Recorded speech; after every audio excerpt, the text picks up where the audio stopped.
Hello there, and today I'm sitting with Cynthia Lockrey, who is a published author, public speaker, and most importantly for this conversation, she is an expert on invisible special needs and disabilities. And we're going to have a conversation today about how behavior is communication, and what do we do with all of that and anything. Absolutely, Yeah. absolutely. Thank you. I'm excited to talk about this important topic. Awesome. So you made a statement the other day that was saying behavior is communication. It makes sense to me, but the way you talked about it was a little bit different than what I've heard before.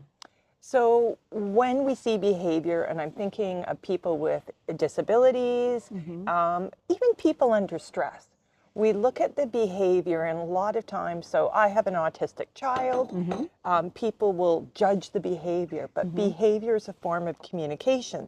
So we need to think, what is this behavior communicating?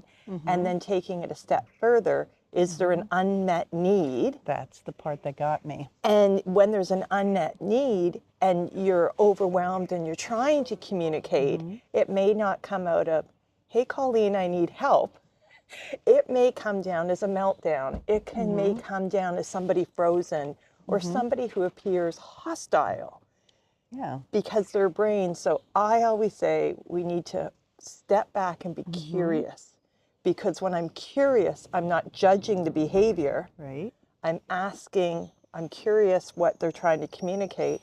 I'm curious if there's an unmet need. Dr. Ross Greene talks about this a lot, about unmet needs. I was just thinking that when we are in a meltdown, when we are, communicating something with behavior that may not be obvious, chances are we're on the survival end of the spectrum, on the troubled end of the survival spectrum, because, like the needs aren't being met. And typically, yes, they shut down. We shut down. I'm not going to speak about people with disabilities as if they're that different. They're not. No. But we can either shut down and retreat from the world and not be communicating at all.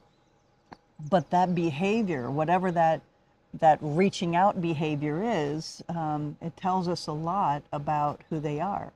Absolutely. So you think of if you're with a friend or a spouse and you're driving, a child, and you're stressed because I don't understand the directions. I'm this. Okay, quit talking to me. I need to focus. Yeah. That is behavior that's not typical of maybe your spouse. And then, okay, what is happening here? What are they trying to communicate? They're trying to communicate they're stressed. And so they need to focus. Yeah. So when it's more elevated, that's when we go into the judgment. Right. Because we're judging that behavior. Some of us start in judgment. Right? No, but it's like we have patterns in our lives and we know what to do when the patterns are the same.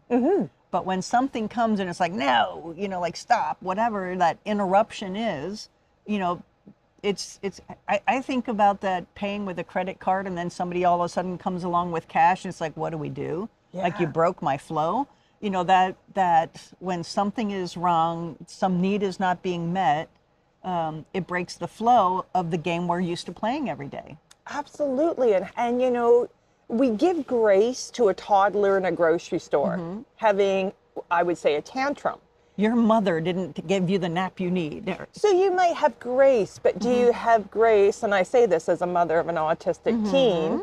When my teen is having a meltdown, and a meltdown is different than a tantrum. Yes, it is. A meltdown is sensory overload. The cup is overflowing, and there's no place for that to go. Yeah.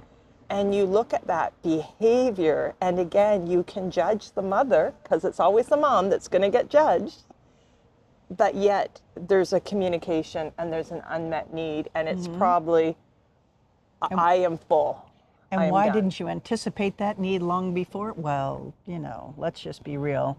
Yeah, we need to, I believe, you and I have talked about this before, the importance of grace.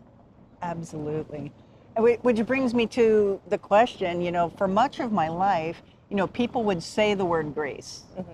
And I would think of it as forgiveness or, like making an excuse, like we're going to, forgive you in spite of, or something like that, and I never fully understood, the essence of grace. Does that make sense? Absolutely. And I think people need to, part of grace is just pausing, taking a breath, not having judgment, just giving people space and just letting people have space. And you don't need my beliefs in that space. The place that I've come to is you have permission to be you, exactly how you are, exactly how you're not, whether I understand it or not, for no reason whatsoever. Just you have the freedom to be yourself where you are in this moment. That's what I've really come to see grace as. And it's something that we need to practice with ourselves too. Yeah.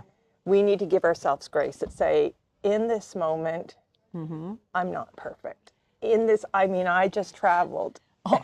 Also, I'm going to say the flip side of that, it's not so much even that I'm not perfect. Yeah. There's nothing wrong with me.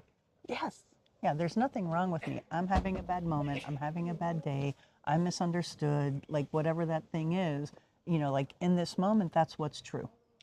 And even when we fumble, oh, I should have said that, or I didn't do this, it's okay. Yeah. Let it go. Because the people around you, the story you're telling yourself is not the story the people around you have.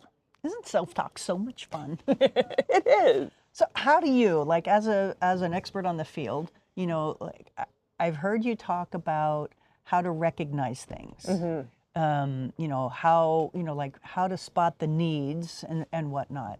And I can completely get that if I'm with, and let's face it, any teenager, whether they're special needs or not, has that going on at some level. But how do you interrupt it? It's interesting because I try to think of what is the thing that is more interesting, that's more exciting. So we're having this moment where it's escalating, and the communications I'm getting is, and so it's like, what is it that I can disrupt? How can I disrupt? Sometimes you cannot, but other times it might be asking questions about Fortnite to my child. Okay. And Fortnite's such an exciting, or some other game that now all of a sudden they're in that zone and they go into that zone and can release this other zone that they were in. Okay. And so with other people too, not just people with disabilities, your friends, your family, I'm hearing that you're having a hard time. Why don't we focus on, like, where would you love to eat? What would you like, and try to shift the conversation. But that's something you have to do early, because as you know, with stages of escalation. Stage 1 intervention, right? Yes, yeah. There's a piece of me that's hearing this, and not that I have ever been manipulative, but I can get a sense of, like, I'm managing you versus being with you. Is that a conversation you've had before? Absolutely. Sometimes, when we are overwhelmed, we just need to let people be overwhelmed. And, I have another child with anxiety. How do we just remove ourselves from the situation? And also, how do we scaffold? Maybe that friend doesn't want to go into a busy place to meet you for lunch. Maybe you're better off grabbing some food and having a picnic in the park. Yeah. Like, and that's what we call scaffolding. But it's also, I call respect. And what I'm hearing also is caring. Like if I know you, not very different than any friend that you would have. Like if I know that, my friend is allergic to soy, I don't invite her to Asian restaurants. No. For instance, it's just a thoughtfulness and caring. Preemptive caring. And we can do that in the workplace too. If somebody does better in a quieter environment, maybe we do a one-on-one meeting where we can talk through a project versus having a group meeting where everyone's shouting over each other. So that person completely is understanding what you're saying, feels safe to ask questions, and isn't distracted by all the noise around them. Right.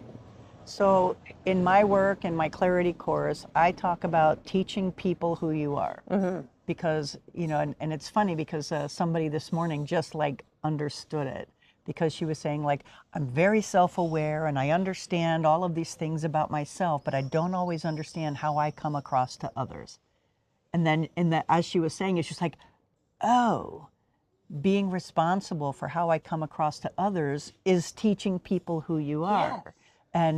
And so when you're talking about people with invisible disabilities, which yes, it is a very real thing. Yes, it requires special stuff, but I think that having the habit of living the same way you would with people with special needs and invisible disabilities, if you live like that with everyone in your life, it's an automatic reflex anyway. Yeah, it is.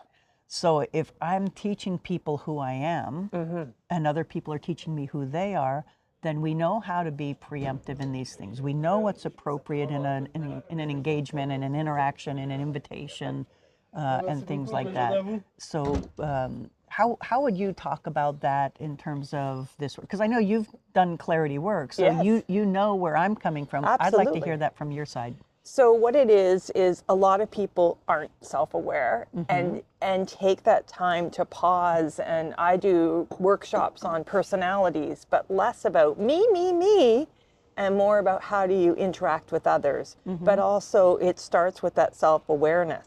So if I'm somebody who, and I do this when I'm working with clients, I verbally process. I think through my thoughts. I tell people that. So they don't think you're rambling. Yeah, bear with me. It's going to take me a minute. I have to process this out loud. Yeah, let me connect the dots. Yeah, don't start at the first dot because I'm probably going to end up over here. Right. But it's that clarity of who I am. It's a clarity of I need to hit pause. Yeah. I need time to myself. I need time to just kind of absorb what I'm saying, what you're saying. And when I stare out the window during a conversation, which I do all the time, it's because my brain is processing. Yeah.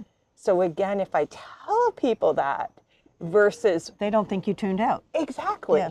Because again, we are so egocentric that your actions are always about me. Or what your actions mean about myself. Yeah. Versus this is what she needs. It's funny because, when people say, if I talk about self-awareness and you're like, yeah, I'm very self-aware. And a lot of people are, like, let's just be straight. A lot of people are very self-aware. And there is a huge disconnect with people who think that self-awareness has to do with situational awareness. Yes. Or, I call it like I call it like virtue signaling awareness. Like, I know who I am about climate. I know who I am about politics. I know who I am about all of this stuff. But really, these things are, it's like, I know who I am inside of these different games. Yes. In in life, or, the different situations, the different, I know who I am in my relationships and all of that. But those are all things that are outside of you. And so what I think about with self-awareness is, who am I at the core? Who am I at my soul? Who am I when everything else falls away, so that I'm communicating who I am? And then how we show up in all of these other places, it's really, like, we know the self, but how is the self expressed? What a lot of people are referring to as self-awareness is really more self-expression in different ways. Absolutely. And it's like, I know I'm heart-centered. I know I'm people-centered. But I know that because of that, I need to put up some boundaries. Yep. And I know that I also need to teach people how to treat me. That is boundaries.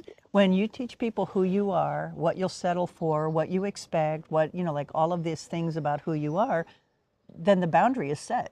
And they'll either respect it or not, and you'll react how you react. Yes. It's that simple. And that's when going back to the beginning. If my behavior speaks differently, then it's like, what's she trying to communicate? It's confusing. Yes. And what our needs are unmet. Yeah.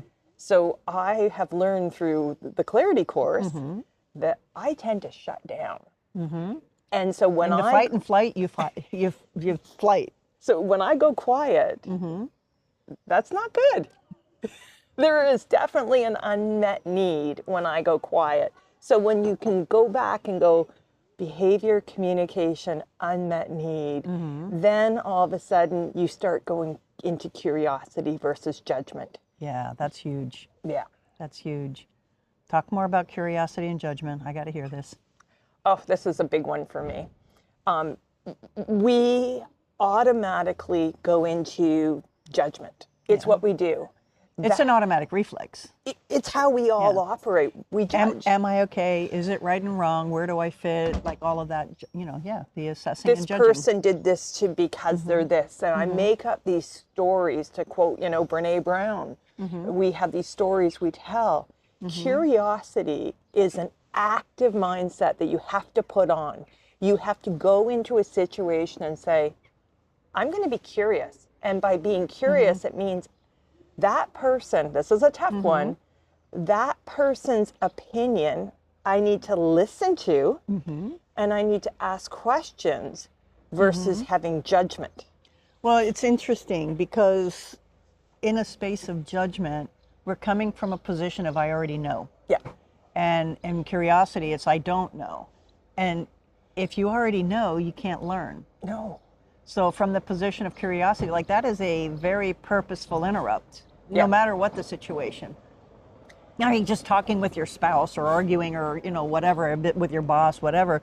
But like that point of curiosity that says, is there anything in what's going on here that I'm not aware of that I should be?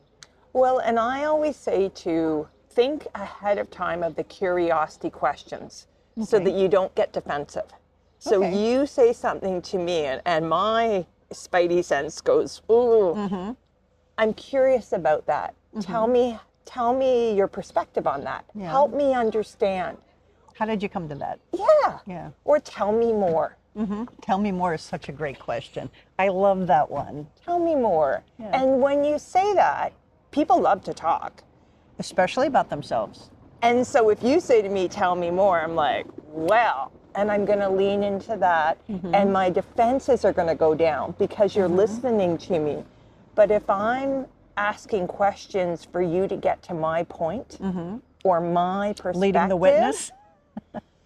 I was a journalist by training, and we were taught, it's called the pregnant pause, and lawyers are taught this, where you ask a question, the person responds, and you don't talk. And you wait.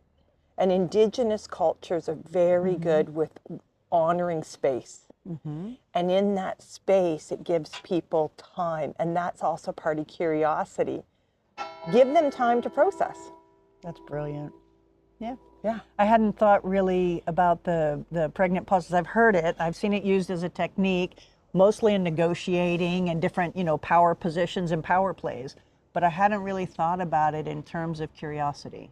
Yeah. It's very useful. Well, because when I ask you a question and you respond, and if I'm not already jumping to the next thing, Or planning your answer. right? It gives you a chance to say, oh, there was something else I wanted to say. And I find the golden nuggets are often in those pauses.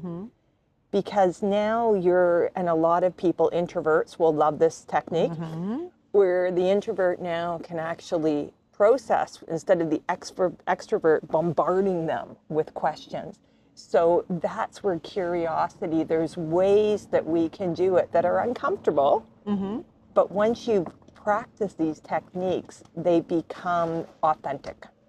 Is this something that you use everywhere in life? Or is it more work specific, kid specific? I do it when I'm traveling right now, and I'm interacting with people from different cultures, different backgrounds, different belief systems than me. So instead of jumping in, I sit back and listen. Because often when people are uncomfortable, the first thing that comes out is not true. Right. It's a defensive, like a safety mechanism. So if I can hold space, and I just had lunch with a family from Tennessee when I was in tour, and I sat and listened during that lunch. And as they got more comfortable with me, their authentic selves came out. Versus we had lunch talking over each other.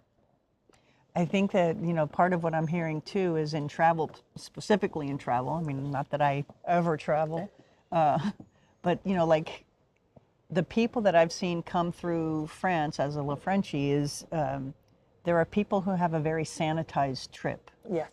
You know, like I came here, I saw the Eiffel Tower, I went to Notre Dame, I saw the Louvre, I did all of the doings here. Yeah, yeah. And more often than not, like most people want to have an authentic local experience. And the way to have an authentic local experience is to be with the people that are here, And French people are very, like they have this idea that French people are rude or Parisians are rude. It's not true. No. It's not true. And then people come here and they find that it's not true. But at the same time, they're guarded. Like they're not going to impose themselves on you. No. But as you arrive with curiosity, they're as curious about you as you are of them. Absolutely. Or, what's going on or what's the difference in the cultures and all of that. And those conversations where you can come with curiosity and openness and, in effect, again, teaching them who you are and teaching them what Americans are like, honestly. But, having those curious conversations just makes life so much richer. Absolutely. And giving space. Giving space. We're not, like you said, we're not rushing to this. We're not rushing to that. And, just being, we've talked about my intention for 2026 is being grounded and being present. Right.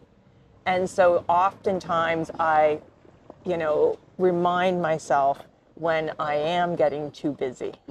Am I being present in this moment? Yeah. Or am I just taking pictures for Instagram? Yep. Yeah. Big difference. It's a very big difference. Very big difference. Yeah. Yeah. I know you to be someone who sucks in the deliciousness of life. Absolutely. I went to a market the other day and bought strawberries and just sat in the market enjoying the flavor of the strawberries, taking in the sights, taking in the sounds. And would I have done that 10 years ago? I probably would have put them in my backpack and ran on to the next one. Yeah. It's a different world. And then here we are today in front of a fabulous cathedral looking at kids playing. Yeah. And we are not judging those children. No. They are being, and that's the beauty is as we get older, we put up those walls. Not boundaries, walls. Barriers, yeah. And so how do we, just enjoy the moment, be present. And again, if somebody over there is doing something, They're being joyful. We just let it be. Yeah, exactly. Yes. That's awesome. Cynthia, it is an absolute pleasure speaking with you at any chance that I get. Thank you so much. I truly enjoy this, and what a great place to talk.